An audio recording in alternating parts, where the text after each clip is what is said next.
Hello there YouTube, this is Father Dugan 9000 and welcome to yet another episode of Games That Time Forgot, a series where we look at cancelled games, concepts, betas, prototypes, and more.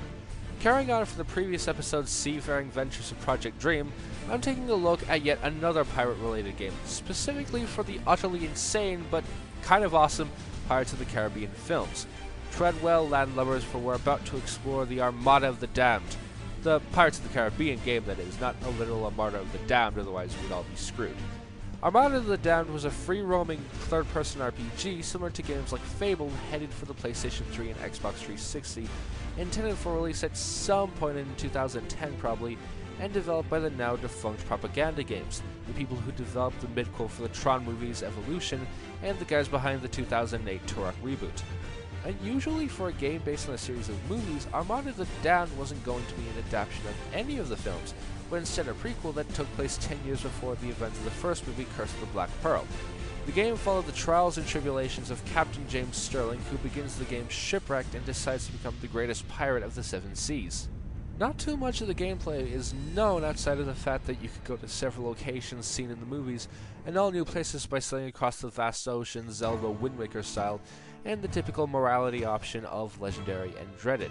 However, the morality option didn't mean the good or bad decisions you made. I mean, you're a pirate for God's sake. But instead how you went about completing missions. Legendary would mean completing missions and doing piratey things in the style of pirates like Captain Jack Sparrow, while Dreaded would be more brutal, along the lines of Davy Jones. Let's say, for example, you have to infiltrate a prison fortress. Doing it in a legendary fashion would involve dressing up as a Spanish noble, putting on a really terrible accent, and charming your way in. Dreaded, on the other hand, would involve just barging in guns a-blazing, killing whoever got in your path, and running away cackling.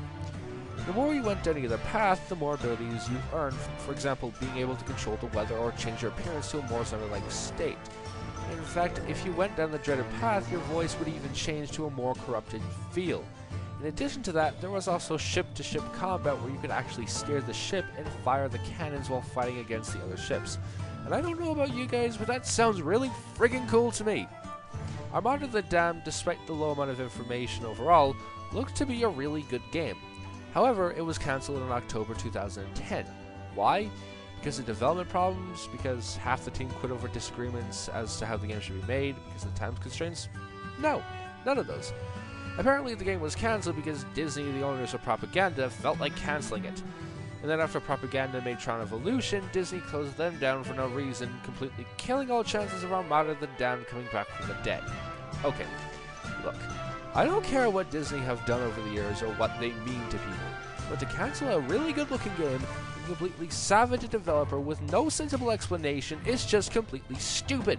I mean, why in the name of Davy Jones's locker would anyone be so damn thick as to screw over its developer and its products for no flipping reason?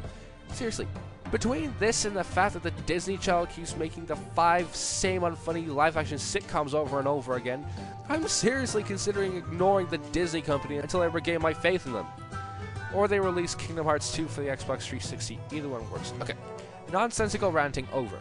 The point is, because of sheer utter stupidity, for no reason, Armada of the Damned lies in a watery grave with no sign of return, and to me, it's a damn shame because it looked really friggin' good.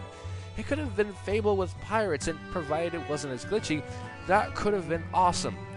Sadly, that isn't the case, so we won't ever know if the game would have risen above the stigma that people give license titles, or if it would have sunk without a trace.